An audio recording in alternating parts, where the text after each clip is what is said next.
The Greens' Chandler-Mather is sticking to his guns despite the government ruling out any possibility of compromise on the Greens' terms. Now, whatever that holds, it means there'll be no help to buy scheme at all. Chandler-Mather joined us here straight after Question Time. Chandler-Mather, welcome back to the studio. So these laws to establish the government's help to buy scheme, a shared equity arrangement. I've heard your stance, adopted as recently as this weekend, variously described as an offer of support to the government, albeit conditional, or an ultimatum. Which one is it? Well, we're willing to negotiate, but what we've said to the government is their scheme will only help 0.2% of renters buy a home and actually make housing more expensive for the other 99.8%. We've said we'd like to negotiate with the government on three key areas. The first is phasing out the massive tax handouts for big property investors that make it harder for renters and first home buyers to buy a home, so negative gearing and the capital gains tax concession. We still want action on limiting rent increases, and we want to invest that saved money from phasing out those tax concessions in public housing. Taken together, that would actually be a proper response to the scale of the housing crisis, where you have, first home buyers and renters giving up on ever being able to buy a home because the government is giving property investors billions of dollars in tax concessions. All right, let's just talk about the negative gearing element. Is it to phase it out, that is to zero, or to limit the number of properties that an investor owner might deduct? Well, we're willing to negotiate on both. Our 2022 election policy was to phase out negative gearing for everyone bar one investment property, so they could keep one over 5 years, and also scrap the 50% capital gains tax discount. That means when someone sells an investment property and makes a big profit, 50% of that profit right now is tax-free. Now, this costs the federal budget billions of dollars, but it does mean at auctions, property investors can use those tax benefits to essentially outbid first home buyers at auctions. And I know there's a lot of, not just renters, but also parents as well, worried about, well, how's my kid ever going to buy a home when they're being outcompeted by property investors getting a leg up from the government? All right. Now, the government says it wasn't made aware of your demands or negotiating position until late Sunday, after many in the media had already been briefed on it. True or false? Oh, we let the government know. And obviously we've been in discussions with them prior to Sunday. And I think we've been pretty clear. I would say you'd have to be living under a rock to miss the fact that we've been pushing pretty hard on limiting rent increases, on phasing out negative gearing and capital gains tax concessions. Sure. And we have raised concerns on the Help to Buy scheme prior. Right. I mean, and let's be very clear, we don't expect we're going to get everything from the government, but what we would like is a good faith negotiation where the government recognises that their proposal to tinker around the edges and abandon 99.8% of renters to a vicious housing market, the worst we've seen in generations, is not good enough. Well, you may not even get that, because we understand the government's attitude is, and these words have come from figures in the government, we will not be negotiating on Help to Buy. Other parties can support it in its current form, or they can oppose it. So, no deal.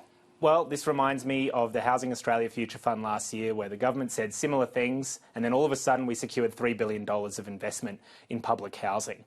We also heard them say they were not going to make any changes on the stage 3 tax cuts when the Greens were pushing them on that last year, and now all of a sudden they've shifted. What I think that demonstrates is pressure can work, and it's up to the Greens and broader community out there to push the government to recognise they can't keep pretending like the housing crisis doesn't exist, which is what they're doing, because they don't actually have any substantial solutions to deal with the fact that someone on a middle income can no one afford to buy a house and is often living with their parents, and they can't save for a deposit because rents keep going up. Sure. They do point out that this would be a highly limited, highly targeted Help to Buy scheme, limited to 10,000 properties a year in a market that records well over 500,000 property transactions in any one year. You'd have to acknowledge that this is, in fact, highly targeted. It's not going to skew the market in the way that you suggest it will. Well, you've just put one of our arguments against the bill there, which is that it's almost a drop in the ocean would be an understatement for how limited this response is to the housing crisis. That 10,000 is 0.2% of renters. And the point is that all the evidence suggests that even on that scale, for the other 99.8% of renters, that pushes more money into the housing market and drives up house prices. In practical terms, what will happen is someone with access to this scheme may well go to an auction and use the fact that they have access to that scheme to bid up housing prices. Now, for everyone, the 99.8% who don't have access to that scheme, well, the situation gets worse. We do know, though, what can fix the housing crisis, and that is dealing with those big tax concessions for property investors, limiting rent increases. And look, let's be real, finally investing in public housing at a scale that this country used to. I don't want to personalise this, but you will be aware that the Prime Minister named some of your Greens colleagues, Nick McKim, Maureen Faruqi, Elizabeth Watson-Brown, as people who own investment properties.